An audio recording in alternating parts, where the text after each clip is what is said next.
দেখ, আজকে আমরা পড়ব অপটিক্যাল আইসোমার। তো আগে অপটিক্যাল আইসোমার পড়ার আগে আমাদেরকে আগে জানতে হবে এটা কোথা থেকে এসছে বা কী। তো আমরা জানি যে স্টিরিও আইসোমার হচ্ছে টু টাইপসের, one is geometrical and one is optical. You can see here stereo isomer are of two type, one is geometrical and one is optical.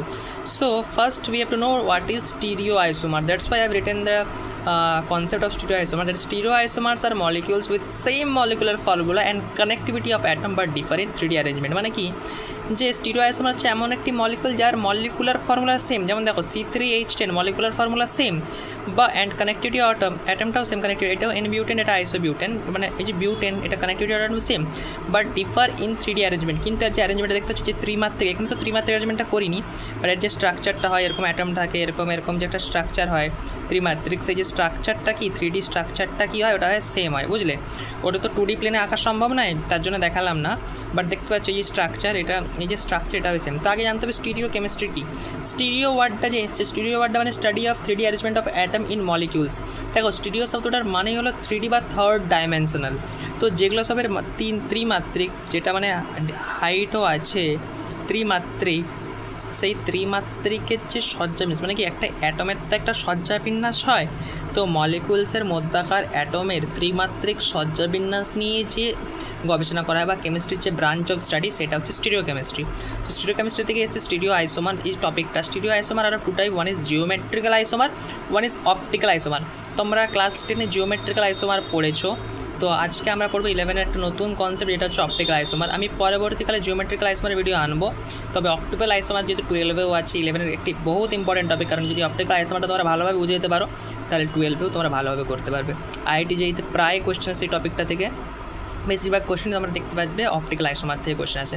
এখানে আমরা শিখবো chiral compound, what is chiral, tautomerism, what is chiral, what is symmetrical, enantiomer. We will discuss about it later. So first we have to know the concept. So what is stereoisomer? Okay, stereoisomer কি যে molecular formula same but their arrangement is different. So এটা হচ্ছে two types, one is geometrical, one is optical, and today we will discuss from optical. তো আমরা চাইলে এটা লিখে নিতে পারো। ওকে, জিওমেট্রিক্যাল আইসোমারের মানে একটু ছোট্ট অংশ পড়েছিল 11-এ, সেটা বিস্তারিত আছে। তো আমি এখন শর্টে বলে দিচ্ছি জিওমেট্রিক্যাল আইসোমারিজমটা কি, তারপরে আমি পরে একটা ভিডিওতে ডিসকাস করবো। এখন অপটিক্যাল আইসোমারিজমটাই আমাদের মানে প্রধান টপিক। তো জিওমেট্রিক্যাল আইসোমারে যেটা মেন হচ্ছে সেটা হচ্ছে কাইরাল গ্রুপ, স্টারিও সেন্টার চিনতে হবে, সিস ট্রান্স আছে, ইজেড আছে, C90 আছে। ওকে, আমি শুধু লিখে দিচ্ছি এখন যে জিওমেট্রিক্যাল আইসোমারের টাইপসগুলো আমি শুধু লিখে দিচ্ছি, দেখে নাও। জিওমেট্রিক্যাল আইসোমারে এরকম সিস ট্রান্স আছে, ইজেড আছে, C90 আছে। আর তোমরা নিশ্চয়ই জানো যে ট্রান্সের থেকে সিসের প্রায়োরিটি বেশি, জেডের থেকে ইয়ের প্রায়োরিটি বেশি, অ্যান্টির থেকে সিটের প্রায়োরিটি বেশি। ওকে, এগুলো সব জিওমেট্রিক্যাল আইসোমার আমি পরে ডিসকাস করবো। তো আজকের প্রধান টপিক হচ্ছে অপটিক্যাল আইসোমারিজম। চলো অপটিক্যাল আইসোমারিজম শুরু করা যায়। অপটিক্যাল আইসোমারিজম এটা যদি আমরা এক্সপেরিমেন্টালভাবে দেখি তো দেখতে হবে, দেখো প্রথমে হোয়াইট লাইট বা সাধারণ আলো বলতে পারে, সাদা আলো বলে বা সাধারণ আলো বলে। সাধারণ আলোকে যদি নিকলস প্রিজনের মধ্যে দিয়ে পাঠানো হয়, নিকলস প্রিজনের মধ্যে দিয়ে যদি সাদা আলো পাঠানো হয় তাহলে কী হবে, প্লেন পোলারাইজড লাইট এমিট করবে। প্লেন পোলারাইজড লাইট মানে কি ভাই, মানে ইলেকট্রোম্যাগনেটিক ওয়েভ যেখানে রেস্ট্রিক্ট হবে, মানে যেখানে কি ইলেকট্রোম্যাগনেটিক ওয়েভ যেখানে আসবে না, বাধাপ্রাপ্ত হবে ইলেকট্রোম্যাগনেটিক ওয়েভ। যেটা বললাম সেটা হচ্ছে এক্সপেরিমেন্টাল ওয়ে। এবারে আমাদেরকে তো দেখতে হবে যে কী কী কন্ডিশন হবে, তার ফলে আমরা বলতে পারবো যে ওই আইসোমারটা হচ্ছে অপটিক্যালি অ্যাক্টিভ, তবে তো বলতে পারবো কন্ডিশন যে ওই আইসোমারটা হচ্ছে একটা অপটিক্যাল আইসোমার। এবং তার জন্য আমাদেরকে জানতে হবে কিছু কন্ডিশন আছে, তার কিছু শর্ত আছে। তো একের পর এক আমি শর্তগুলো বলবো। ফার্স্ট শর্ত হচ্ছে রিকোয়ার্ড টু প্রেজেন্ট চাইরাল সেন্টার, মানে কি তার চাইরাল কেন্দ্র হতে হবে। এবার বলবি স্যার চাইরাল সেন্টারটা কি, টিউশনে তো শুনেছি সবাই বলো তো এখানে কটা চাইরাল সেন্টার আছে এই কম্পাউন্ডটাকে দেখে বলো, কারণ চাইরাল সেন্টার তো চিনতে হবে আমাদেরকে কম্পাউন্ড দেখে। এমনি তো বলা যাবে 4টা হাত আলাদা কার্বনের, তো এখানে বলতে পারো এখানে কটা চাইরাল সেন্টার আছে। তো দেখো এটাকে যদি ভালোভাবে দেখো, এখানে কি এগুলো এক একটা কার্বন, এখানে কার্বন, এখানে কার্বন, এখানে কার্বন, এখানে কার্বন, এখানে কার্বন। এই কার্বনের হাত তো একই ভাই, এখানে কি এখানে আছে হাইড্রোজেন ফিল আপ আছে, এটা হ্যাঁ 3টা হাত তো একই। তো এখানে জিনিস দেখতে পাচ্ছ এই যে কার্বন, এটার সঙ্গে কী আছে, Cl আছে একটা হাতে, একটা হাতে H আছে, একটা হাতে কার্বন আছে, একটা হাতে এখানে Cl সঙ্গে H আছে, কার্বন আছে। 4টা হাত তো আলাদা ভাই, এখানেও কার্বন আছে 1 2 3 4, 4টা হাত তো আলাদা। তো এখানে 2টা চাইরাল সেন্টার আছে। আমি আরেকবার ড্র করে দিচ্ছি স্ট্রাকচারটা, তাহলে তোরা বুঝতে পারবি। দেখ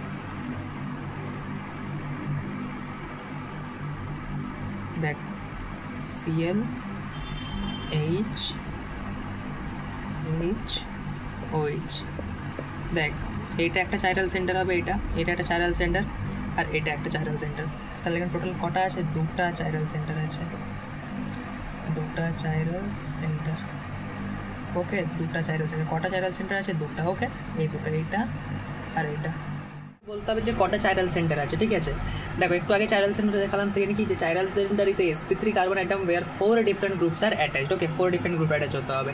তো দেখো এখানে দেখতে পাচ্ছ, এখানে এই যে কার্বনটাকে দেখো ভালো করে, দেখো এখানে কি আছে? CH3 আছে, এখানে কি আছে? CH3 আছে, এখানে ক্লোরিন আছে দুটা, এইখানে কি একটা হাইড্রোজেন আছে, এটাকে তো নিচে এরকম করে এই ছাঁকা হয়, তো এখানে একটা তিনটা, আর এই যে সম্পূর্ণ গ্রুপ, মানে এই যে গ্রুপটা সম্পূর্ণ দেখতে পাচ্ছ, এটা একটা গ্রুপ, 1 2 3 4, চারটা গ্রুপ কি ডিফারেন্ট, আর মানে এটা একটা চাইরাল সেন্টার। তো আরেকটা চাইরাল সেন্টার খুঁজে দেখো, আরেকটা চাইরাল সেন্টার হচ্ছে এইটা। দেখো এই এইচটা একটা চাইরাল সেন্টার, এইটা তখন পুরোটা একটা চাইরাল সেন্টার হয়ে যাবে, বুঝলে? এইটা একটা পুরোটা একটা চাইরাল সেন্টার হয়ে যাবে। এই এইচটা এরকম নিচে যাবে, এইটা একটা চাইরাল সেন্টার, ও এইচটা একটা চাইরাল সেন্টার, আর এইটা পুরোটা একটা চাইরাল সেন্টার। দেখো এইটা একটা হাত আলাদা, এই গ্রুপটা আলাদা, এই গ্রুপটা আলাদা, এই গ্রুপটা আলাদা, এই গ্রুপটা আলাদা, চারটা গ্রুপ আলাদা। তো তাহলে কোয়েশ্চেন এমন করে একটা কম্পাউন্ড যদি বলে how many chiral centre are present, তাহলে এখানে কটা চাইরাল সেন্টার আছে বাবু? এখানে দুটা চাইরাল সেন্টার আছে, বুঝলে?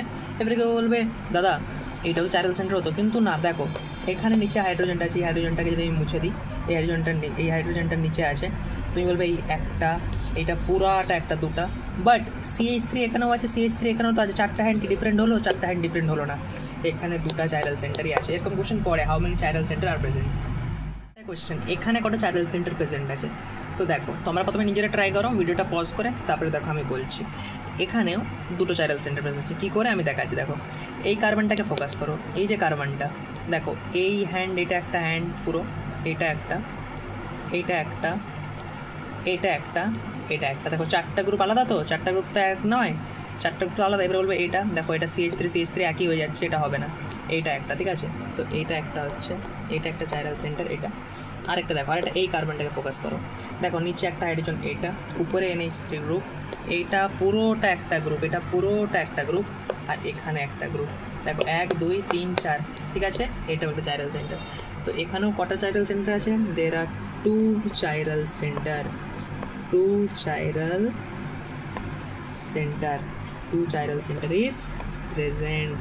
এরকম টাইপের কোয়েশ্চেন আসছে, দেখো how many chiral centre are present, এরকম MCQ কোয়েশ্চেন তোমরা প্রায় যখনই নতুন নতুন বই সলভ করো তখন দেখতে পাবে। আশা করি তোমরা বুঝে গেছো চাইরাল সেন্টার কীভাবে ফাউন্ড করতে হয়, চাইরাল সেন্টার কি। একটাই নিচে মনে রাখবে, মেন কনসেপ্টটা কী ভাই, একটাই কনসেপ্ট যে chiral centre is sp3 carbon atom where 4 different group are present, এটাই মনে রাখতে হবে, এর উপরে আর কিছু নেই। ওকে, আর একটা কন্ডিশন কি, plane of symmetry is absent, মানে যে সিমেট্রিক্যাল প্লেন সেটা অ্যাবসেন্ট থাকতে হবে, সেটা যেন না থাকে। প্লেন অফ সিমেট্রিকে আমরা সিগমা সাইন দ্বারা ডিনোট করি। ওকে, তো প্লেন অফ সিমেট্রি কি, এটা একটা স্ট্রাকচার দিল, একটা কম্পাউন্ডের স্ট্রাকচার দিল, এটাকে আমাদেরকে সিমেট্রিক্যাল ডিভাইড করতে হবে। কী করতে হবে? এটাকে আমাদেরকে সিমেট্রিক্যাল ডিভাইড করতে হবে।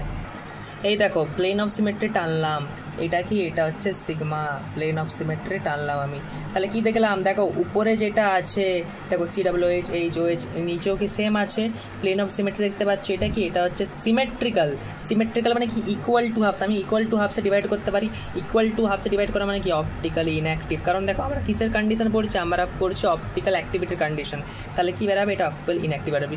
বাট এটা যদি এসিমেট্রিক্যাল হতো, মানে এটা যদি সিমেট্রি শো না করতো, মানে কি বাংলা বলা হয় প্রতিসম যদি না হয় তাহলে ওটা হবে অ্যাক্টিভ। এটা কিন্তু একটা আলাদা ফান্ডা আছে, প্রতিসম না হলে হবে অ্যাক্টিভ।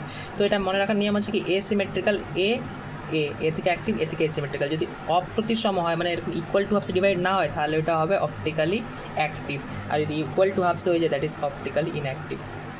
3rd নম্বর কন্ডিশনটা হচ্ছে required to absent centre of symmetry, centre of symmetry যেন না থাকে। সেন্টার অফ সিমেট্রিটা আমরা ডিনোট করে গেছে দিয়ে আই দিয়ে। তো সেন্টার অফ সিমেট্রি মানে দেখো এটা একটা স্ট্রাকচার, এটা সেন্টার অফ সিমেট্রি করতে হবে। দেখো এইটাকে যদি আমি ভালো করে ডিনোট করি, দেখো এটাকে যদি আমি বোথ এন্ডসকে আমি যদি মিট করাই, এই দেখো বোথ এন্ডসকে আমি মিট করাচ্ছি, দেখো হ্যাভিং সেম কম্পাউন্ড, COH থেকে COH মিট করাচ্ছি, OH থেকে OH। দেখো আমার কাছে তো অন্য কালারের পেন নেই, তার জন্য আমি এই কালারের পেন দিয়ে দেখাচ্ছি, তার জন্য এরকম ড্যাশ করে হচ্ছি।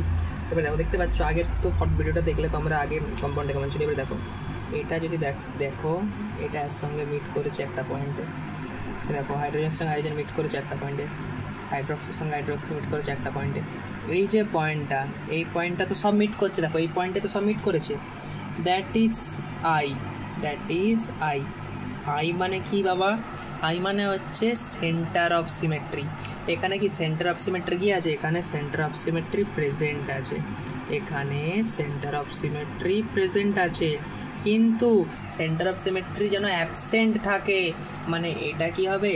এটা হবে ইনঅ্যাক্টিভ, এটা হবে ইনঅ্যাক্টিভ। ওকে, দেখো একটা কন্ডিশন মনে রাখো, একটা জিনিস মনে রাখো এখানে, যে same group should be present at both ends. এই দেখো same group should be present at both ends. এই যে COOH এর সঙ্গে COOH মিক্স করতে হবে, দেখো বোথ যে এন্ড সেম গ্রুপ, তো OH এর সঙ্গে OH সেম গ্রুপ, তো H এর সঙ্গে সেম গ্রুপ, তবে তো এখানটা একটা প্লেন অফ সিমেট্রি টানতে পারছিলাম আইটা, ওটা এখানে টেনেছি। তো এই যে সেম গ্রুপ হতে হবে, বুঝলে, বোথ সাইড সেম, নাহলে এই যেরকম প্লেন অফ সিমেট্রিটা টানা যাবে না। আর প্লেন অফ সিমেট্রি কী হতে হবে? অ্যাবসেন্ট হতে হবে, এখানে কি ছিল? প্রেজেন্ট ছিল, তবেই বলতে পারবো অপটিক্যালি অ্যাক্টিভ। পার্ট 2তে আমরা পড়বো RS nomenclature, Fischer projection, Allen system. এই যে অ্যালিন সিস্টেম এটা যেই অ্যাডভান্সে আছে, মেনসে নয়। আর এরপরের যে আরএস নোমেনক্লেচার, ফিশার প্রজেকশন, এটা একটু 12 ঘেঁষা হবে, কারণ তোমরা সবাই জানো যে অর্গ্যানিক ক্লাস 11-এ বেস ক্লিয়ার থাকলে ক্লাস 12-এ 5টা চ্যাপ্টার অর্গ্যানিক আছে। তো পরের ভিডিওর জন্য ওয়েট করো, পরে আমি এগুলো বোঝাবো। আরএস নোমেনক্লেচার হচ্ছে সব থেকে ভাইটাল পার্ট, আরএস নোমেনক্লেচার হচ্ছে একদম most importants of the all chapter. JEE মেন্সে তো প্রায় যেই মেন্স অ্যাডভান্সের কোয়েশ্চেন, মানে আরএস নোমেনক্লেচার আমাকে শিখতেই হবে। আর একটা পরে শিখবো ডিএল নোমেনক্লেচার। ডিএল নোমেনক্লেচারটা লেখা হলো না, ডিএল নোমেনক্লেচারটা আমরা শিখবো। ওকে, ডিএল নোমেনক্লেচার শিখবো, তো নেক্সট ভিডিওর জন্য ওয়েট করো।